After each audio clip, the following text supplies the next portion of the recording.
Hey y'all. Um, so this first assignment is it's about John Taylor Gatto. It's kind of talks about education and all the kids that he taught. John Taylor Gatto was a award-winning teacher up in New York, I believe. I think he passed away a couple years ago.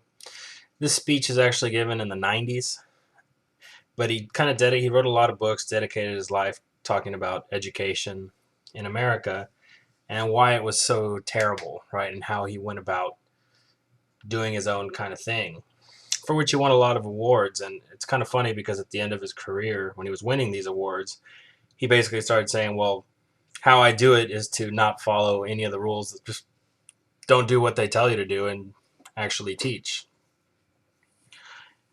And I found, giving this in my live classes, that people respond to it pretty well.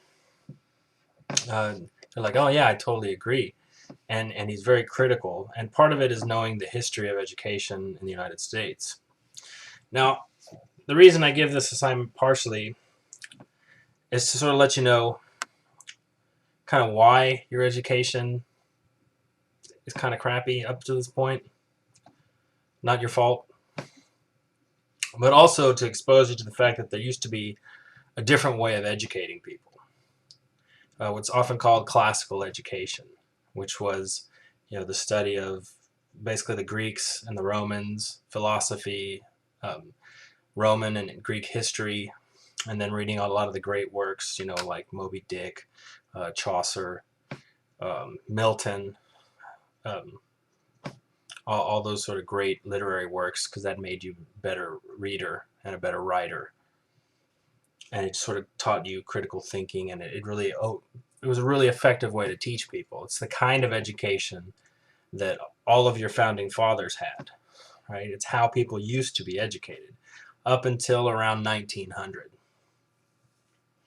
So what I've done experimentally throughout the years is add a little bit of elements of a classical education into the course, and people respond very well to it. They really like it.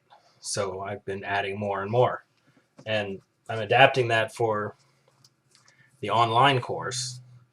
And so far, I've had pretty positive feedback on it. So this is going to involve a lot of discussion and a lot of things that you maybe not quite used to it being part of a U.S. history course, but hopefully you'll understand why it's there and why I teach it to you, and you'll have a much better understanding when it's done of a particular element of U.S. history, specifically the American Revolution. Now, the course starts off with a pretty basic, kind of typical overview of the era of European exploration, and then after about the third module, we'll start to get into something that's a little more classically based, and you'll kind of see when we get there. Hopefully, you'll enjoy it. People seem to. It's everybody's favorite part. Creates a lot of discussion, right? Makes you think, which is good. Thinking is good. We should all do it every now and then. So hopefully you enjoy that. I'm just kind of priming you for it now. And don't be afraid, when there's going to be a lot of discussion, uh, talking about a lot of things that may not seem immediately relevant to American history, but you will get it, why I teach it this way. And you'll actually, once this part is over, you'll have a better idea about how and why the American Revolution happens and what goes into it than most college history professors, because they don't learn this way either. A lot of college history professors don't even know this stuff, which is pathetic, but whatever. You're coming here for the good stuff. All right. So I'll keep in touch. Hope you enjoy the class. Let's have some discussions.